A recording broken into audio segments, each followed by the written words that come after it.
ଆସନ୍ତୁ ଆଜି ଏକ ଭଲ ସମାଜ ଗଠନ ପାଇଁ ଥିବା ଏକ ପ୍ରାଚୀନ ନକ୍ସା ବିଷୟରେ ଜାଣିବା। ଜାଣନ୍ତି ଏହି ପ୍ରଶ୍ନର ଉତ୍ତର ପ୍ରାୟ 2000 ବର୍ଷ ତଳେ ଖୋଜିଥିଲେ ଦାର୍ଶନିକ ଆରିଷ୍ଟୋଟଲ। ତାଙ୍କ ଆରମ୍ଭର ମୂଳଦୁଆ ଥିଲା ଆଇନକୁ ନେଇ ଏକ ବହୁତ ଶକ୍ତିଶାଳୀ ବିଚାର।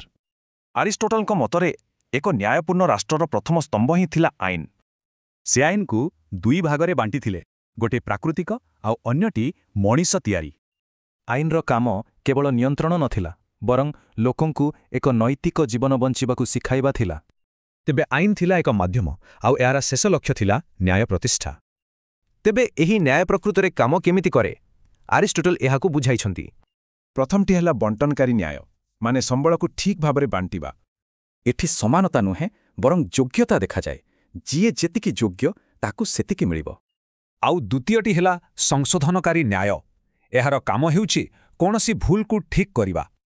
ଧରନ୍ତୁ କିଛି ଭୁଲ ହେଲା, ତେବେ ଜଣେ ବିଚାରପତିଙ୍କ ପରି ଏହା ସମାନତା ଫେରାଇ ଆଣିଥାଏ। କିନ୍ତୁ କାହାଣୀରେ ଟ୍ୱିଷ୍ଟ ଅଛି। ଆରିଷ୍ଟୋଟଲଙ୍କ ଏହି ଯୋଜନାରେ କିଛି ବଡ଼ ଭୁଲ ବି ଥିଲା। ଯେମିତିକି ତାଙ୍କ ନ୍ୟାୟ କେବଳ ପୁରୁଷମାନଙ୍କ ପାଇଁ ଥିଲା, ମହିଳା କିମ୍ବା ଦାସମାନଙ୍କ ପାଇଁ ନୁହେଁ। ହେଲେ ଏତେ ସବୁ ତ୍ରୁଟି ସତ୍ତ୍ୱେ ତାଙ୍କ ଚିନ୍ତାଧାରା ପାଶ୍ଚାତ୍ୟ ଆଇନର ମୂଳଦୁଆ ପକାଇଥିଲା। ରୋମାନ ଆଇନଠୁ ଆରମ୍ଭ କରି ଆଜିର ମାନବ ଅଧିକାର ପର୍ଯ୍ୟନ୍ତ ସବୁଠି ତାଙ୍କ ପ୍ରଭାବ ଦେଖିବାକୁ ମିଳେ। ତାଙ୍କର ସେଇ ଉଚିତ ଭାଗ ଓ ଉଚିତ ବ୍ୟବହାରର ଧାରଣା ଆଜି ବି ଆମ ଆଇନର ଏକ ମୁଖ୍ୟ ଅଂଶ।